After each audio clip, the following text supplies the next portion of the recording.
Hello everyone, welcome to another episode of Sunday Musicians Café. I think this is the 9th episode and today's guest is Alex Heather. Hope everything is working well. Let me see. Drop a message to tell me if you can hear me or see me properly. I'm using different setup, so if you would be very kind to tell me in the chat if everything works. Yes. I think everything should work, if I'm not wrong. Let me double check here.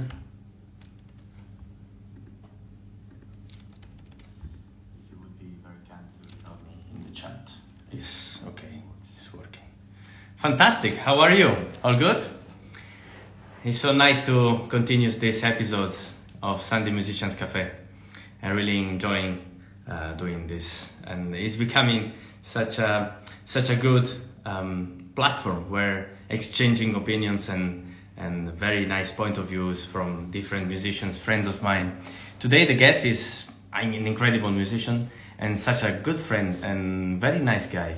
It's Alex Heather, and he's a double bass player, and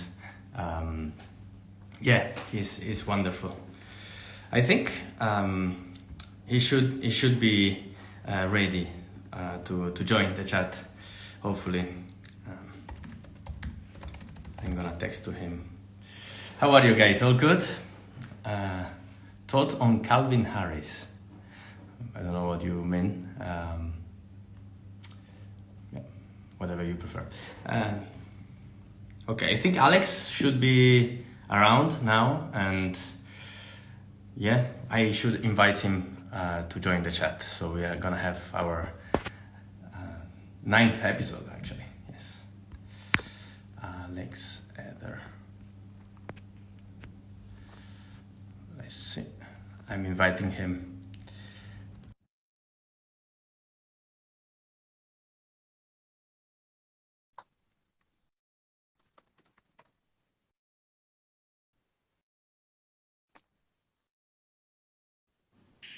Is this working?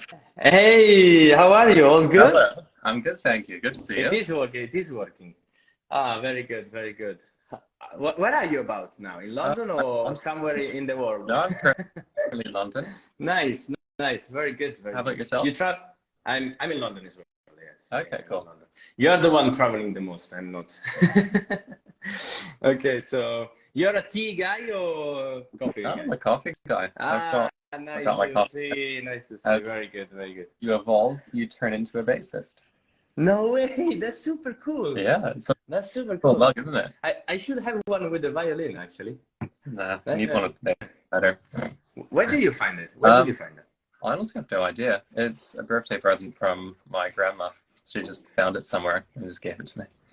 Nice, nice. That's very nice. It's very nice. As I was saying, you are a very nice guy, and I can see the DNA doesn't lie. So your grandma is very nice as well, giving you that cup. So, okay, so let me introduce a bit to our public now who you are and what we are doing here. So this is the 9th episode of Sunday Musicians Café, which is a very relaxed conversation chat between friends and musicians happening every Sunday at 2 p.m. London time. And yeah, while we drink, sip a bit of coffee, tea, whatever you prefer, we have nice conversation about topics that we think they're relevant for our job, or that might be of interest for people, and yeah, so today the guest is incredible, as you can see. A very nice double bassist. And if I'm not wrong, you studied a bachelor degree in Royal Academy, right? Well, yes, I started at Royal Academy and I switched to Royal College halfway through. Okay. So you're finishing your master now, or bachelor degree? I'm finishing my undergrad. I just had my final recital a couple of days ago. So I've just... How did it go? Yeah, it was very good. Yeah, seemed to be a good reception. Yes, absolutely. I'm sure that it was fantastic. And what did you play? What was the program? My my main dish, I suppose, was Prokofiev Cello Sonata. It's Wow, that's hard. a That's passion really hard. project I've worked on for about a year or so. Wow. I've also done a arrangement of a viola da gamba prelude by Wow. CFA, Okay. and arrangement of a bluegrassy thing that Edgar Meyer wrote. The arrangement, you said the name of the guy, who is the guy? You said Which guy? you said the Savior. No. No, not Xavier. I've done some stuff. Yeah, because that guy is incredible double basses. Oh, It's been viral. Yeah, Edgar Meyer. All over the social media. Yeah. Yeah. And then you will do your master's degree in the US, if I'm not wrong. Yes. I'm going to Curtis for masters. Wow. Curtis is Curtis is one of the most selective institution of the world for musicians, and I think it's like 1% of the application they go through. Yeah. So no, you're in front of someone that you are one of those that made it. So yeah, it's actually very, very good institute. You're gonna stay there for 2 years or more? Yeah, it's a 2-year master's. Okay, good. You have already an idea of what you're going to work on. You have any wishes of what do you think it will be the experience in the US? Are you scared? I don't know if I'm scared, more excited. I mean, I don't really know what to expect, so I'm just going to go in with an open mind. And there's obviously a bit of nerves surrounding that, but I'm more excited than stressed. Okay, that's good. Someone asked in the chat. We can answer if you want. Who are you studying with at Curtis? At Curtis, the main teacher is Hal Robinson, who just recently retired from Philadelphia Orchestra. And Edgar Meyer as well teaches and comes not very regularly because he's usually touring the world. So he comes once every month or two and then heads off again. Yeah, I mean, traveling the world, immediately I think about you, not about someone else. I mean, I can see that you've been traveling a lot. Were you in Taiwan recently? Oh yes. That was I was with LGT soloists playing on a cruise, and it was out in Southeast Asia, so that's why we were out there. Can you tell us about the experience of playing with LGT? You think it's really good?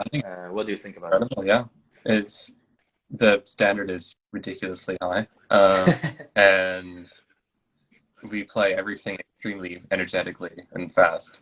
And that's presto. That means we're playing it prestissimo. That's good. Someone just sent some love from Taiwan. So people are following from Taiwan. We might be going to Taiwan in November, I think, or early December. Okay. Nice. Yeah. What's the weather there in December? What's kind of the weather? Where? Sorry. In Taiwan. No idea. I've never been there. Yeah. Okay. Will be your first time. Okay. See. Okay, nice. So, did you play also soloist with LGT or just ensemble? Yeah, I was playing Grand Duo with Denise Senzoy on the cruise. Fantastic. Which was fantastic. It was slightly terrifying because I was playing it on a jazz bass that had the wrong strings and everything. Was just actually, but so that made it terrifying. But besides that, I got through it. Wow. So. Actually, I'm a bit ignorant on this topic about the different instruments. Would you mind explaining me what's the difference between a jazz double bass and a classical double? The main difference is how the strings and bridge are set up. Jazz typically have strings much closer to the fingerboard, and the way the strings are made is very different as well. As when you pitch a jazz string, it has much more sustain, has something that people refer to as growl, and I see. Do that on a classical string, it doesn't really have that same sort of. I see. That's why you have this kind of percussive sound. Actually, it's percussive. Yeah, I see. Are the strings also thicker, or? I don't think so. No, they're just.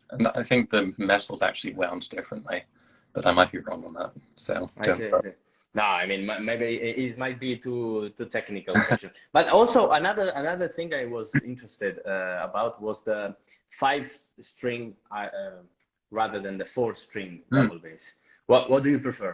I personally prefer four. I find, but I haven't really tried enough good five strings to have a good opinion on that, really. Okay.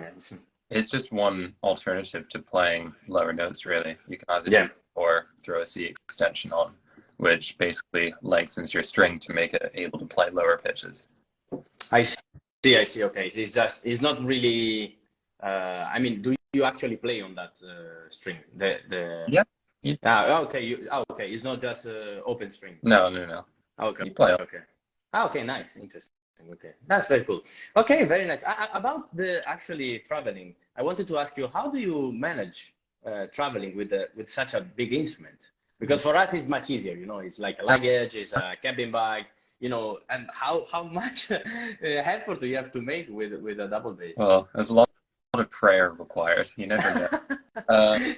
Um, but it varies a lot between airlines and airports. Okay.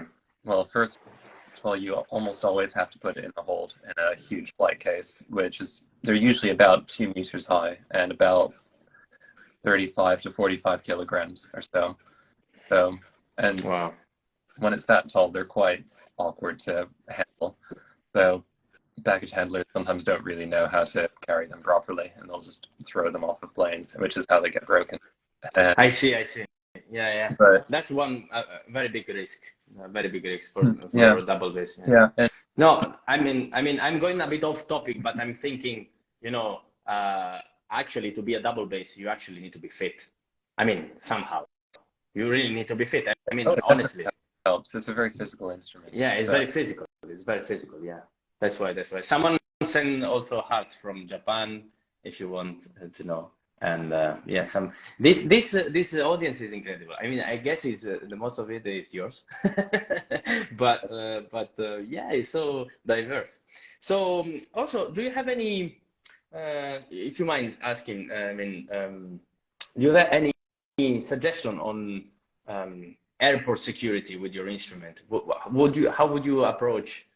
Because I've been mm, traveling a lot as well, but I've never had actually problems, maybe once, twice, yeah. but maybe people would experience more problems. So how would you approach like security and stuff? I would first of all make sure that they know which plane they're putting it on, because Mm. there's a very bad track record of people putting their bases on the wrong plane. It happened to my friend literally 2 days ago. His base got sent off to Amsterdam, flying to London, Wow. and then he got it back, and the fingerboard had fallen off. So, and this sort of stuff happens all the time. But in terms of advice for that, I would say to make sure you go with security and be with them while they're opening the base to double check that it's not got drugs. Yeah, sure. And Yeah, sure. this is especially relevant in America where they have TSA checks. Yeah. TSA are infamous for just punching holes in bases, trying to figure out what's inside of them. So Okay. you just want to be with the base at all times while it's Yeah. checked for security reasons. Yeah, And, makes sense. and if you can, make sure the baggage handlers know how to actually drive the thing on the wheels and not just drag it. It's also, I guess it's also, there is also, I mean, problems related to, I mean, I don't know if you own double bass, you own your double bass, right? You have your own double Yeah, bass? Oh, okay. Is it an old instrument or a new instrument? it's quite new. Yeah, it's Ah, about okay. 12 years old. It's quite new. Okay. Yeah, because I was thinking if you have an old instrument, also borders, they would stop you, and the price of the instrument, you have to declare Mm. some parts of like I'm thinking like the double bass might be really difficult instrument to deal with in the airport or That's been an something. issue before. Yeah.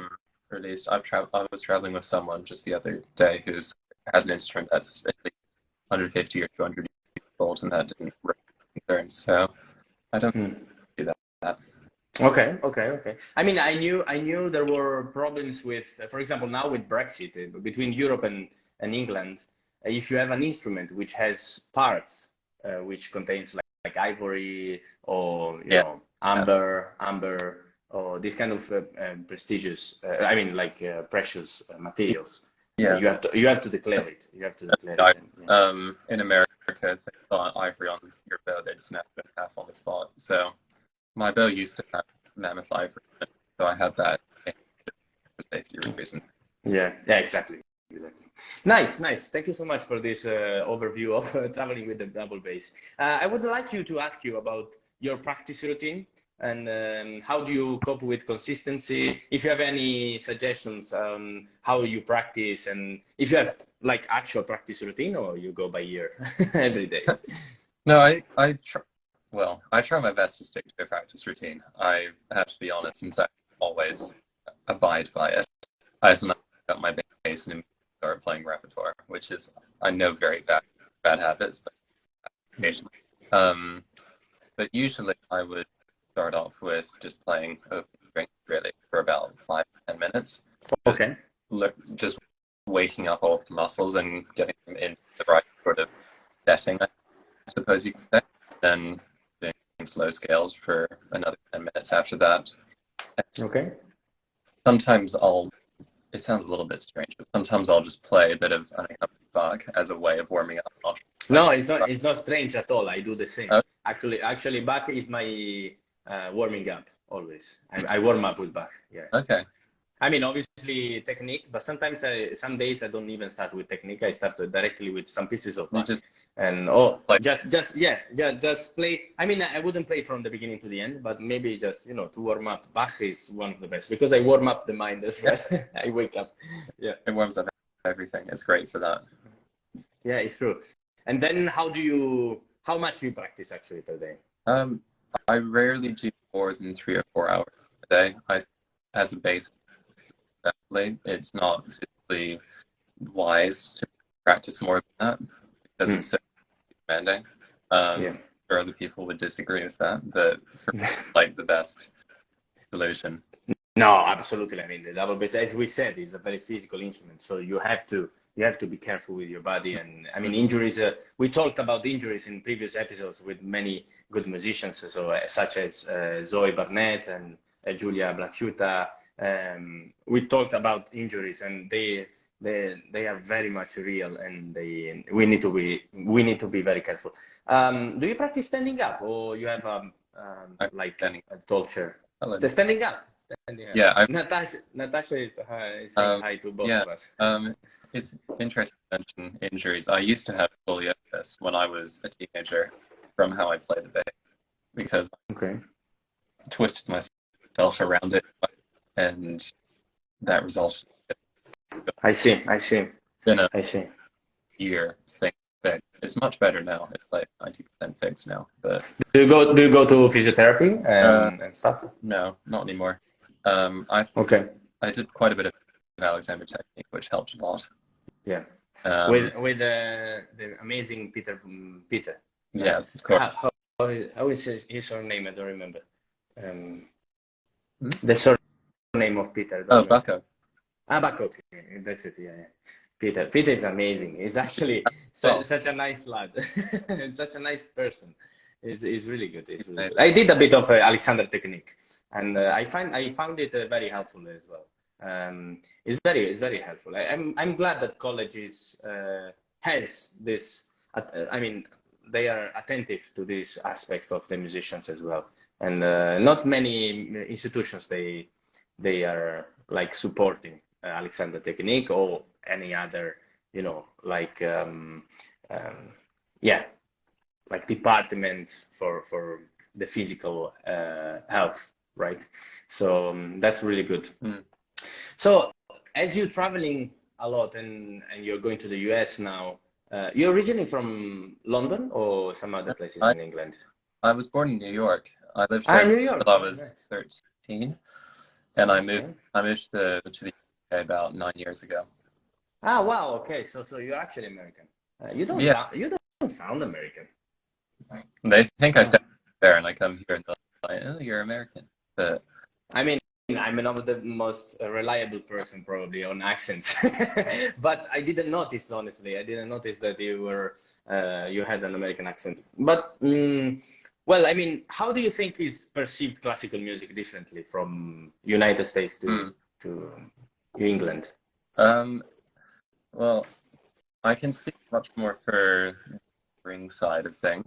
Yes, sure. I find the main thing is that consonants are much more pronounced in terms of notation. Okay. Can you deep As in American orchestras, will want a much more precise articulation. I see. Strings, and it's not as big a deal in European orchestras, from what I've heard. Okay. Okay, I see. So you mean like a also technical point of view, on the technical point of view. What do you mean? Like they work more on technique. Oh, I think yeah, there is probably a bigger emphasis on technique as well. In the bass community, especially, there's a bigger emphasis on technique on that side of the pond. From what I see. I can't speak for the other string departments as much.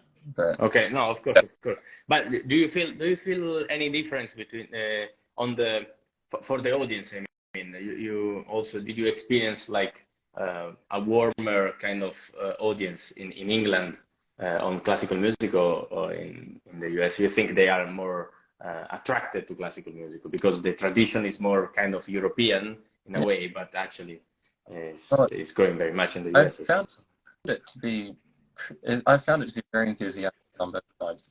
Okay. Sometimes, and the enthusiasm is quite different. That's more of a where people who probably don't know better will clap very enthusiastic every single time. It's true. That's true. But yeah, it's true. Some of the conventions are not transferred, but the enthusiasm is definitely there. Oh, that's a good point. I mean, I've been to the US a couple of times, and when I was playing, it's true that Americans, I mean, generally speaking, Americans probably is so diverse that also we cannot even say Americans probably in the audience. So, but I mean, I experienced this enthusiasm as well in the US, where people are very much attracted to performance in general, not only classical music. So the performance and the show is such a cool moment for in the United States. Yeah, here we would have also lunchtime concerts where nobody shows up. In the US, I think it wouldn't happen that much. If there is a performance, it's always very much appreciated. And another thing I might add to this, something yes. I've noticed is that string quartets and that sort of chamber music is much more popular in Europe.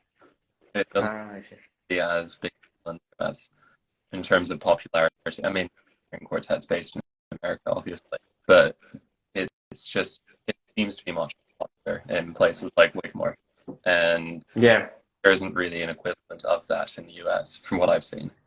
You think there is more solo in America than in Europe? A bit more.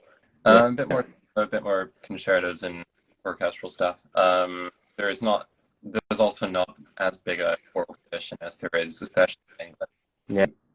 Yeah. I mean, the choral tradition here is over 1,000 years old, so it's kind of ingrained in the society. But it's not. Yeah. That makes sense.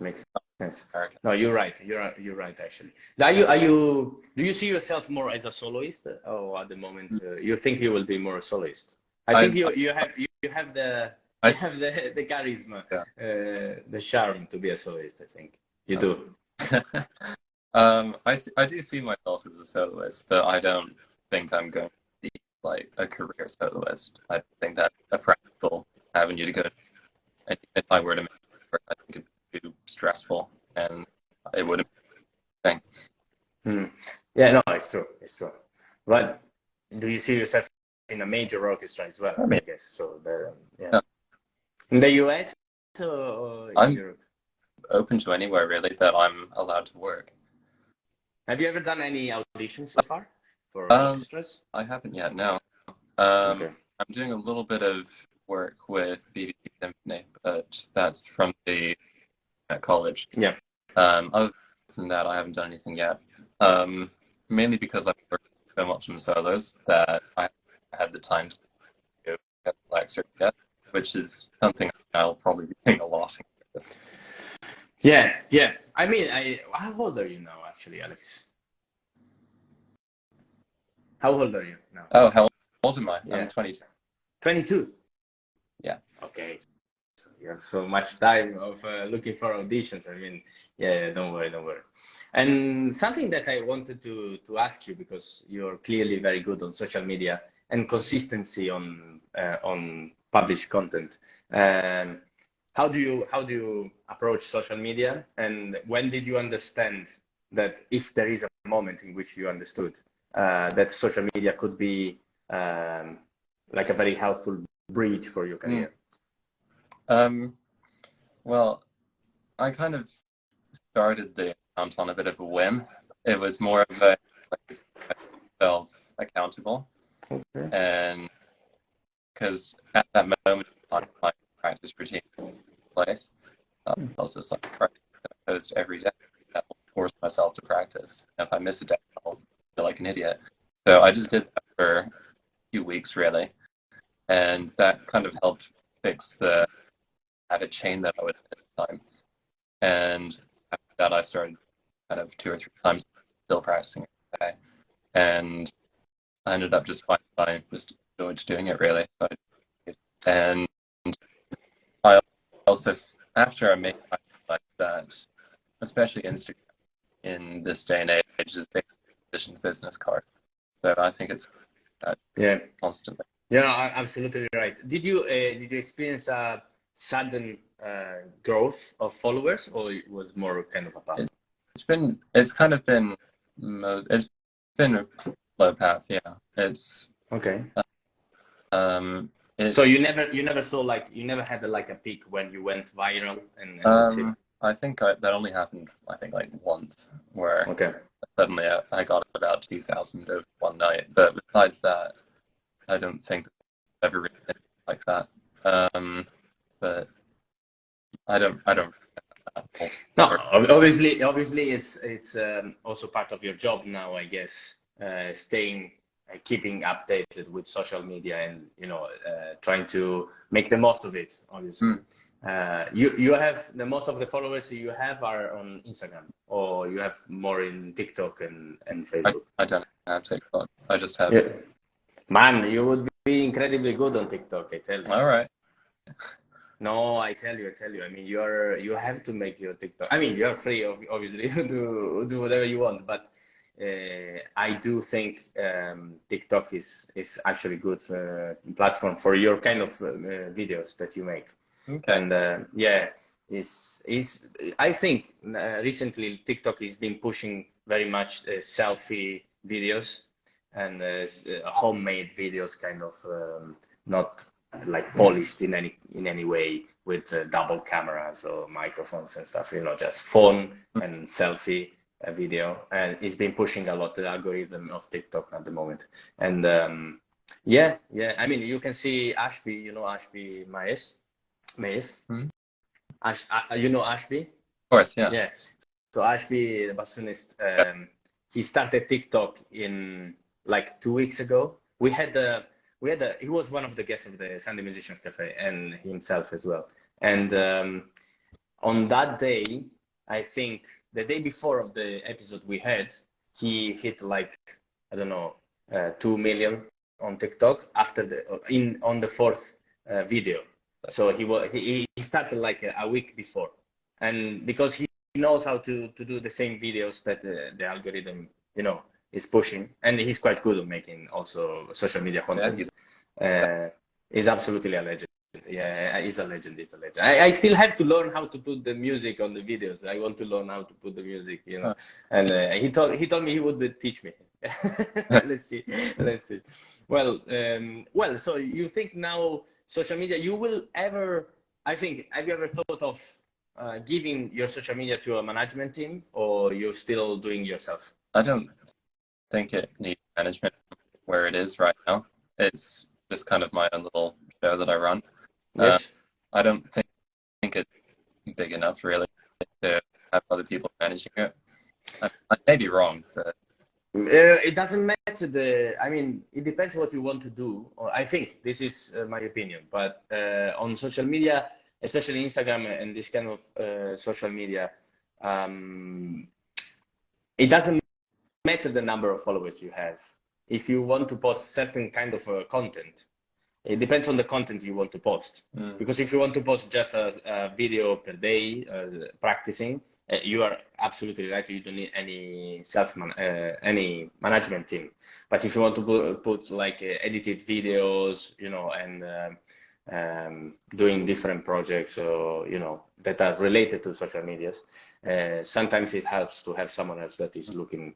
It helps. It just helps. But I mean, I don't know. Yeah, you probably don't need it at the moment. I don't know.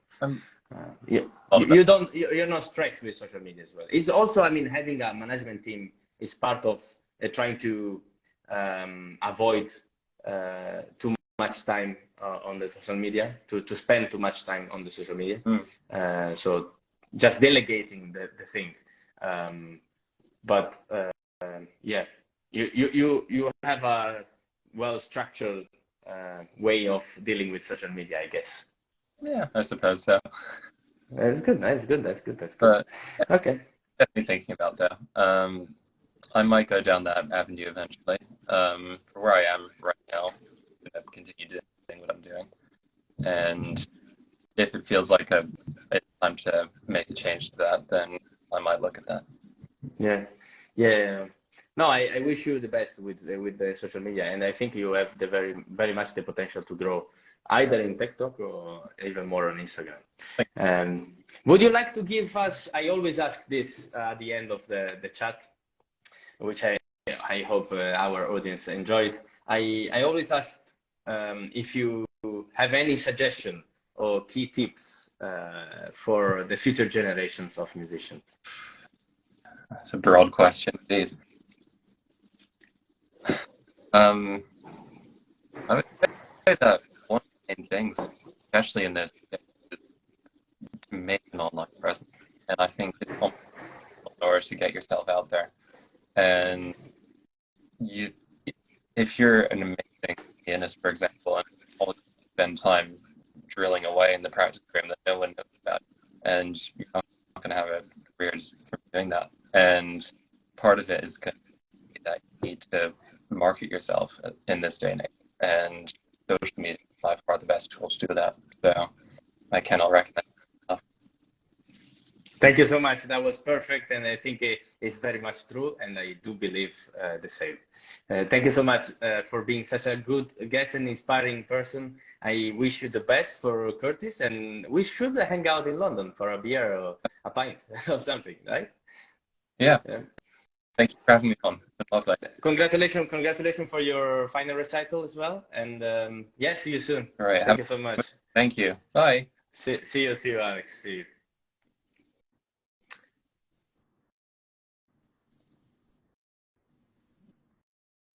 Yeah, you can. Yes, exactly. Perfect. Wow, such a good guest. Alex is very much involved with social media, as you can see, but he's very humble at the same way, and he knows perfectly that his potential is very high, and he's such a nice person as well. And I really wish him the best from Curtis Institute, which again is one of the most selective institution in the world for us musicians. So you can look it up, and you will see that almost, I think, if not less, or even maybe it's just 1% of the applications they go through. So it's very competitive, very competitive. And the double bass, such a interesting and wonderful instrument. We very much know very few things I know about the double bass, but it's such an inspiring instrument. And yeah, so thank you so much for being here at the Sunday Musicians Café on the 9th episode. And yeah, see you in the next one. Bye.